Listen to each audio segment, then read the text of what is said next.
Attention business owners, do you ever struggle with everything you've got to do every single day? Here's one of the most valuable frameworks I learned to deal with that. It's called Let Some Fires Burn. As a business owner, what we do and we wake up to every single day at every single stage of business is an amount of different fires that need our attention. Now, the reality is we don't have the time, energy, or resources to be able to deal with all the fires. So we need to be able to strategize and prioritize what fires we're going to put out.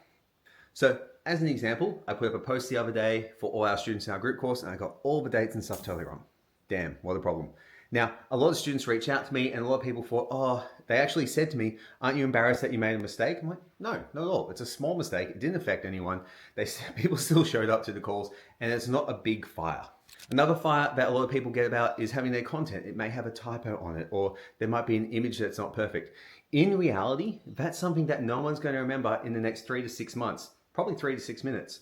So what we need to do is actually pick where we're going to focus our time and what are the biggest problems that we have to deal with rather than worrying about all the small little ones.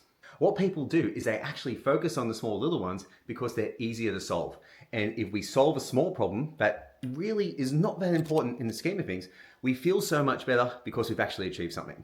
When in reality, we've got a big, hairy, audacious monster behind us that is weighing down our business, is causing risk, is causing us to not make as much money, and we're going to ignore it because we're going to deal with a small thing.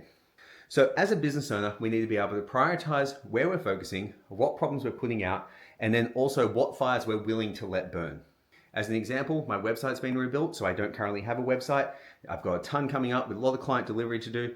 I would rather focus on the client delivery rather than building a website because the clients are the ones paying the bills.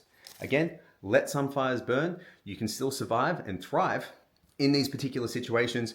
As a business owner, we just need to choose exactly where to focus.